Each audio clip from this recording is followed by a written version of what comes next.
ready to pag-ayaman ni Father ko dito project na. And for a month already, gana di lockdown. Ada ito yung makita ko tayo sa pagbisbisihan, usually tinang daw.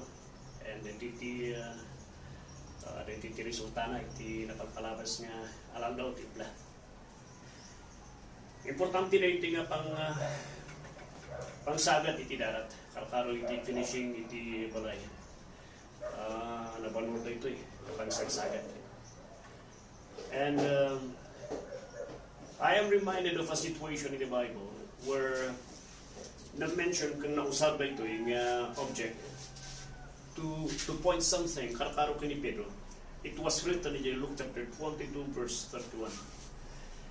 It was a time where the Lord Jesus Christ was saying to His disciples na for a little while, ada dagiti agribildi kanya, ada diti traidor nga mang traidor kanya kada kayo, maysa kada kayo ka traidor na.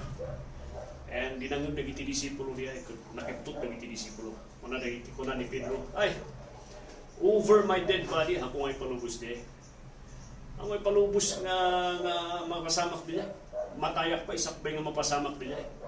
And kuna ni Kristo Jesus diya kini Pedro aday bata niya. Nuamom lang. Dinmawat ti pamalubos ti Satanas kanya tapno tao pandaka sagatan daka iti Pammati. Nakibtot ni Pedro. Ito iti pangkitaan tayo, iti panagbiag tayo nga that was the time iwan na usab iti panagsagat. Iti chimpo iti Panakasagat iti Pammati. It was used in the context iti panakasulisog ken panakatingnan iti anak iti Dios. That was the very intention ni Satanas nga hanang ay palubos nga matay ni Kristo Jesus because he fully understood nga no mapasamak niya salvation will become possible para kita na tao. That's why no mabalbaliw ko na hanang ay palubos. So nga no malagip yun, he even said to Peter, "Get thee behind me, Satan." When he said, "Ako palubos nga matay ka," siya pa iti mauna nga saginan na. Kuna ni Satanas, kuna ni Apo Diyos kini Pedro, umikat katilikurak, si kang panunod nga Satanas. Dito ti panunod ni Satanas. Iso ti pangkitaan tayo, nga even iti anak iti Diyos. Iti ti pangkitaan tayo nga the devil tries nga isip sagaton na tayo iti Pammati. Narigat iti masagat iti Pammati. Narada ti makita dati kahit kung siputan niya yung baga ni Kristo Jesus. Kuna na jay, dinmawat kanyak ti pamalubos ni Satanas tapno sagaton ka iti Pammati. Awan iti makita tayo, dito iti pangkitaan tayo nga, awan iti mapasamak kan haan nga trabaho iti demonyo iti biyag tiyan na iti Diyos without even iti permission kan pamalubos ni Kristo Jesus kanya na.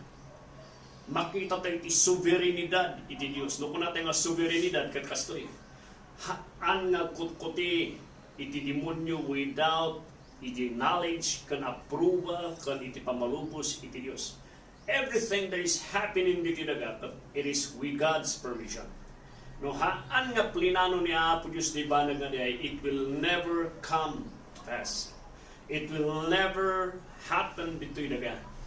Ti panunod tayo kat aksidente but before the Lord, that is the specific nga chimpo nga naisagana para na kita nga tattao nga kasi di mapasama.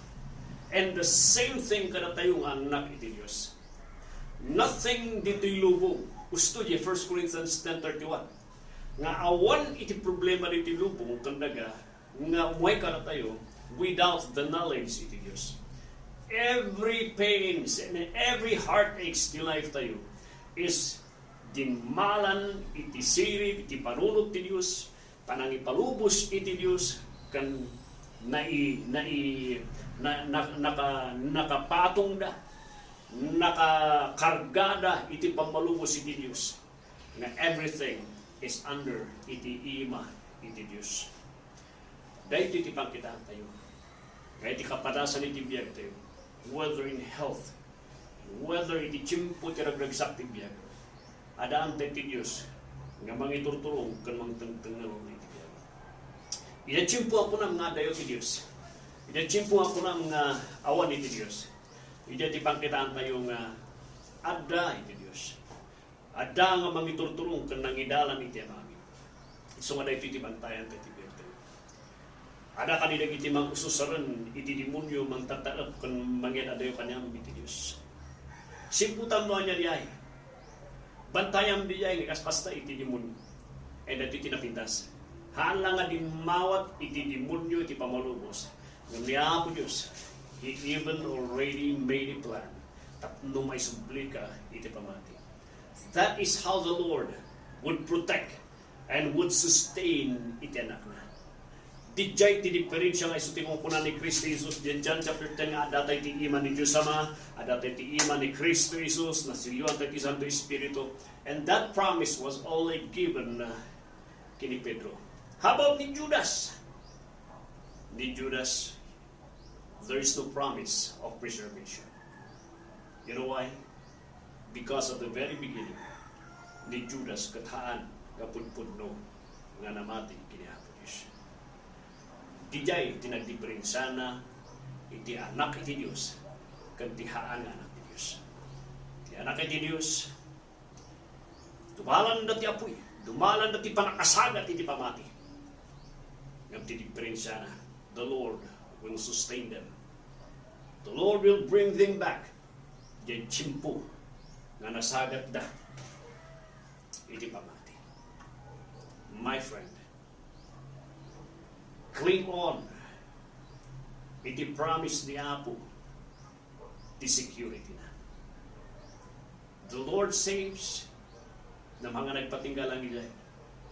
Those people that He saves, He promised to sustain them. Hingga na di tiyempo nga malpas di plano na, kundi tiyempo nga agsubli niya. So, kapsan.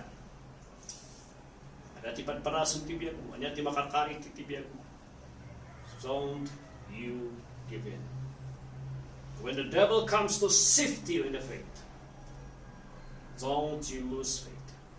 Trust in the Lord. Trust Him. Examine yourself whether you are His child. Because the only people that will experience iti preservation iti Apo in their times of trials and sifting are His very own children. God bless. Upside.